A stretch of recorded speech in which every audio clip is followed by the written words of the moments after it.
Hi guys, welcome to my YouTube channel. This is your girl Talk by Siska. Anyways, before I go into the main aim of this video, don't forget to like, don't forget to subscribe, and don't forget to turn on your notification bell.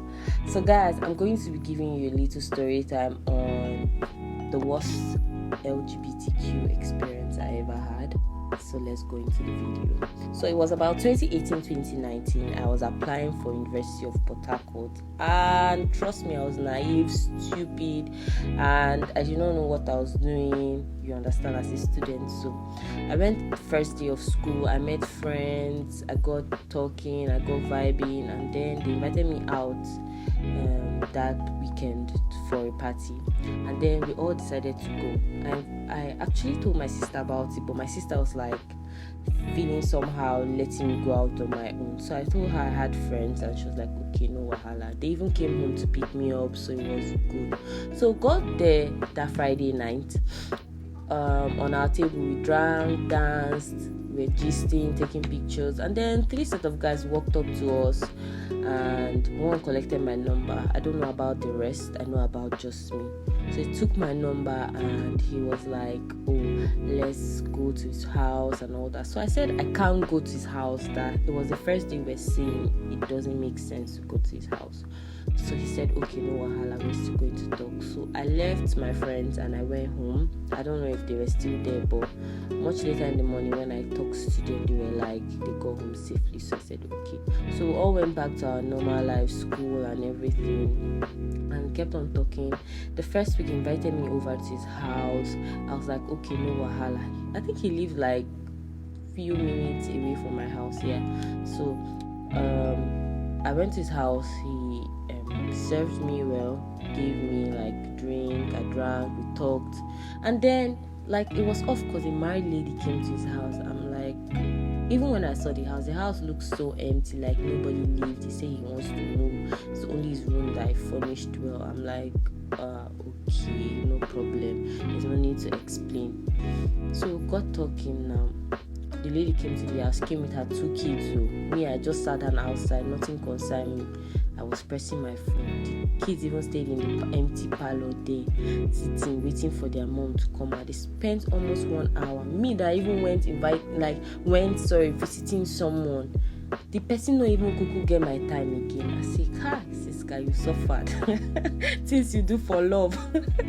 So I waited for him. They came out. I don't care about what happened, but my own is, I asked him, I don't understand. You say you like me and then you have a visit and then you still invited me over. Like, why? He apologized. I went home to my house. I saw it as the first red flag, but I was like, there's no two ways about it. He has not asked me out yet. So I went back home, went back to school and everything. The second week now, we're still talking. He started like, he likes me, he wants to get down and all that. I'm like, okay bro, we are not dating, so I can't even do this thing with you. It's not like he wants to date, he has not dated for a long time and all that. You know, men now, men can cook up stories just to get what they want. I said, okay. Me now foolishly accepted. I said, okay, let's date. I went to his house the second time. We sat and we talked. Gladly, the lady did not come again. Although he spent time talking about her, she's nice, she's his best friend. I said, okay, no one. We went down finally. We went inside, we went down. Now, the second red flag I noticed him going down now. We're like in the room. Oga is like, he wants me to put my hand in his butthole. He wants me to, like, you know, those gay things. Like, he's bi, yeah? But why can't you accept your sexuality and come out, pump and play? Own it with your chest and say, see, I'm so personal. I'm bi or I'm gay if you want to do that. If you say that strongly and they hungry you, why you not claim? I can't even imagine 2 men. Anyways, I'm not disputing the fact. I'm not even going against anything. I'm just talking about my own experience. So he was talking about those crazy things that I've never done. Me being 19, what do I know? Nothing. I said I can't do it though, bro. It's not because you asked me out today. You want me to start doing all these useless things. I got angry and I left. 3rd week, I went back to my life, going to school and everything. He kept on begging. Even found me in school. I don't know how he did, but he did. On my third week now, after begging, he saw me in school. He now traveled to Lagos. No, he said this guy go do runs. Like, I wouldn't call it runs, but then all these their gay stuff's going to meet his sugar daddy. And then he now invited me out to pick him up on Friday at the airport. I said I was busy with school. I had classes back to back till 4. I'll be 5. Okay, so finally now they cancelled the last class, so that was like around 2:30ish, 3. So it was like 3 approximately. So I told him, okay, no wahala, I'll come. So I went to the airport, I picked him up, and then he was like, wow, he misses me and all that he misses his baby too, that is money he needs, that don't worry, things will be better, things will be good. I said, yeah, things will be good, things will be better. Okay, nice one. And I asked him that, wait, who gave you all this cash that you're holding like this? And then there are police on the road. Don't do that. Hide the cash at least. It was like, it's his baby, I beg. He's eating his baby's man. I said, who is your baby? He said, a married man. I'm like, bro. The first thing that got to my mind is, why are you asking me out and still you're talking about your gay boyfriend? Third red flag. I said, okay, no wahala. I just got to the house. I got to his house. I drank water. I did everything I needed to do. I had to drink water because to dilute that news that I have heard, it wasn't working for me. My sister, my brother, I'm telling you this. I was scared and nervous for my life. I started feeling scared from that point I got to his house. So the lady didn't come again. And then we're talking, vibing. He now carried alcohol. He was drinking with his friend. His friend finally left. It was just me and him. I was sitting down outside now. He gave me, I think, a short glass of alcohol. I took that, and then I had another drink again, but it was not alcoholic. So I still knew what I was doing, but he was a bit tipsy, but still in a way he could control. He was not like, let's go inside the room. I'm like, okay, no wala, me I don't want to go, but then let it not look like I'm not appreciating you inviting me over. So I went to the room, and then I wasn't even in the mood to get down, but he was like, let's get down. I said, okay, now no wahala, thinking that it's going to be like the normal process now of getting down now, no stress, girl and a guy. He was not like with the whole pegging shit. Do I know how to peg? I'm like, I don't know what that is. And then secondly, he was like, can I put my finger in his bottle? I'm like, I can't even do that either. Okay, he was like, what can you do now? And he's really in the mood and all that. He was forcing me, like seriously forcing me. And I was 19, my God, like I was like, what even made me leave my house? I would have not come. I started regretting everything, like my existence. I was so sad, so scared. I tried texting my sister, nobody replied. I tried flashing my friends, nobody picked. I think they were busy, I don't know. But then none of their numbers worked.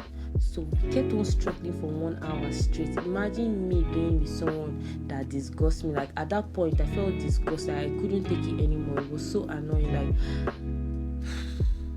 I felt so angry, so sad. I don't know. I did not feel like I was going to die, but then I felt so upset, so like.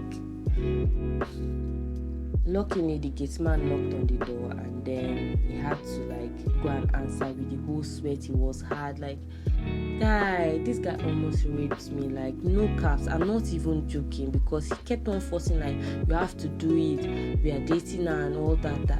I'm like, you don't impose your sexuality on me, guy. If you're bi or you're gay, come out pump and play with your full chest and say it that you are. Don't come and start forcing me when I'm straight to do shit with you. No, they don't do that.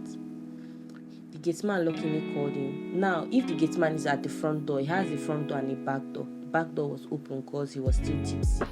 So I listened to their conversation. They were talking about light, abi what. So the guy was explaining. I was like, if I stay here and I come back, God, this one could turn to keep rape case. So make I carry my things to run. With that, see, I had this, I don't know what it's called, hand railing. You see that they call them the rush inside. See, you know when person get inner mentality and inner sense to run, I fled for my life. So I packed my stuff. I didn't even care. I didn't even put on sandals. I carried my stuff in my hand. I didn't even carry a wig, but I had a cut. So I carried my stuff hurriedly and I ran out. I ran, I like literally ran out. Luckily, I was still putting on clothes. I ran out though. Before I knew, he was still at the front. The way you stand at the front, their front, that's the guy's front door. You can't see who is going out from the gate. But when I went outside, I heard him say, "Where is she? Where is she? Where is she? I bet you see my babe.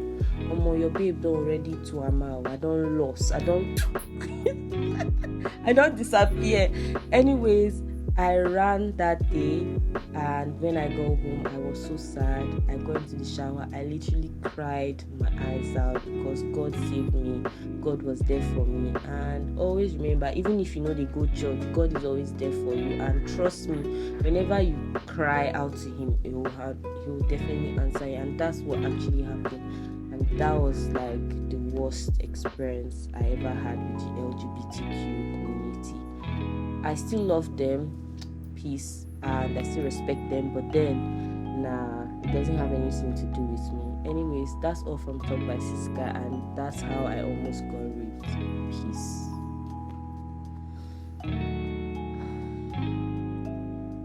Lord.